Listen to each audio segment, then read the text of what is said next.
Europe's shipping ports are a big part of the region's economy. And guess who's been buying them up? China!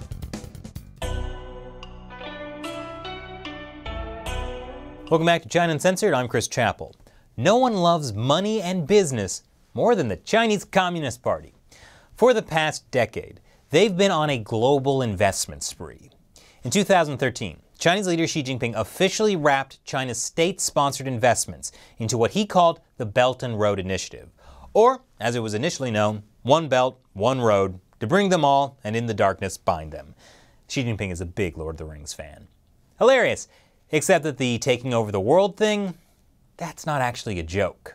The Chinese are spending billions of dollars to build the basic infrastructure of the world that they think they're going to dominate. And they say it clearly, in 2030, 2050, we will be the dominant force, so we're going to get ready for that. Wow. Get ready for that because it's already underway. In Europe, Chinese companies have bought stakes in 13 ports, all within the past decade. And as of 2019, Chinese state-controlled companies are handling 10% of Europe's shipping container traffic.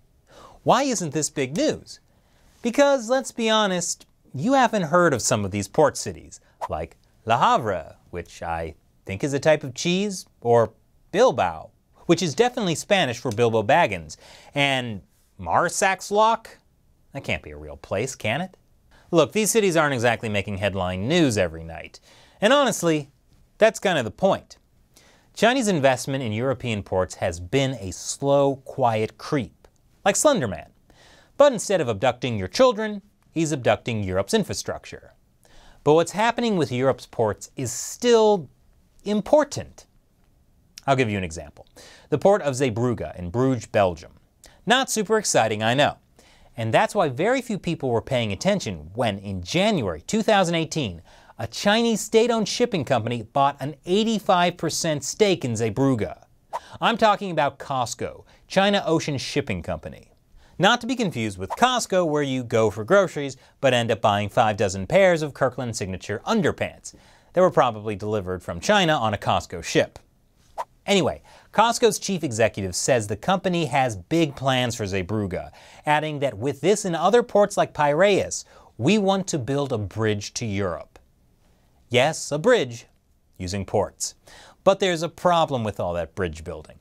It's making EU leaders a little nervous. In a 2017 State of the Union speech, European Commission President Jean-Claude Juncker expressed his concern about foreign takeovers.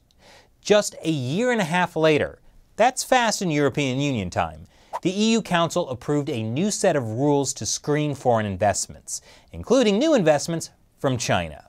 But there are plenty of problems with the investments Chinese companies have already made, like how the Chinese regime is using Europe's ports to expand its political control.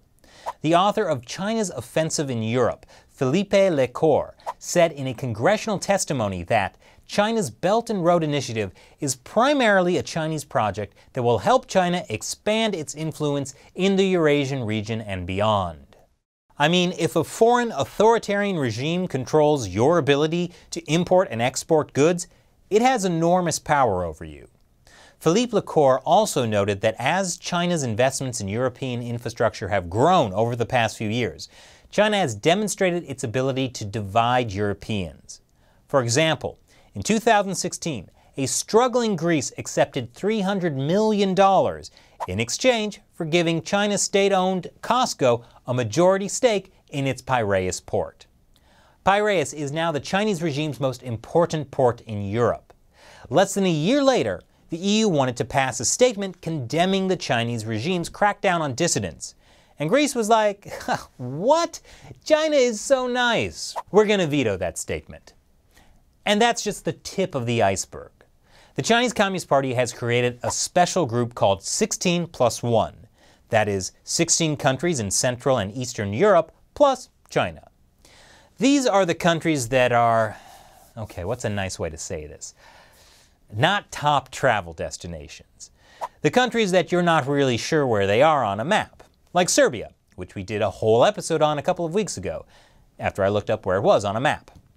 Anyway, the 16+1 group holds summits and promotes business with China.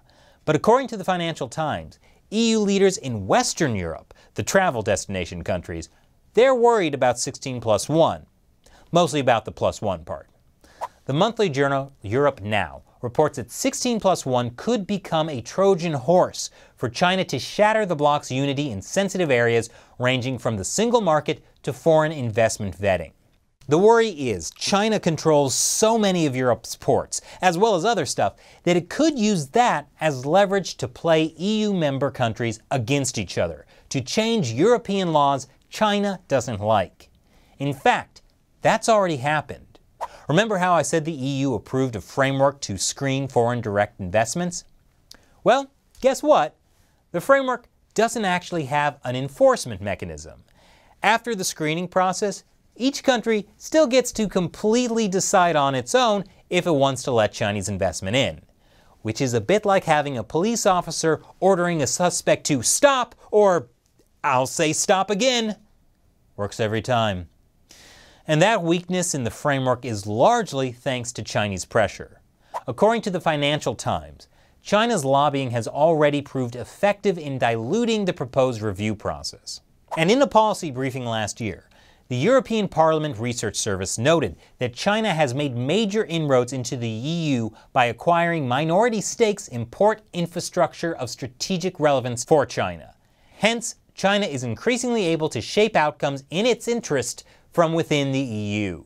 Last year, French President Emmanuel Macron said China won't respect a continent, a power, when some member states let their doors freely open. And like Mama always says, don't ever be with a man who doesn't respect you. So, what do you think about the Chinese regime buying up strategic ports and building a bridge to Europe? Leave your comments below. And if you'd like to learn more about what happens after the Chinese regime takes over your ports, check out the episode we did on Greece and Piraeus. I'll put a link to that episode in the description below.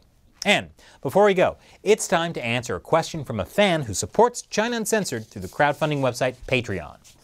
David Michael White asks, Chris, which film of the Back to the Future trilogy is your favorite? Well, David, it's obviously the one where they travel to the past.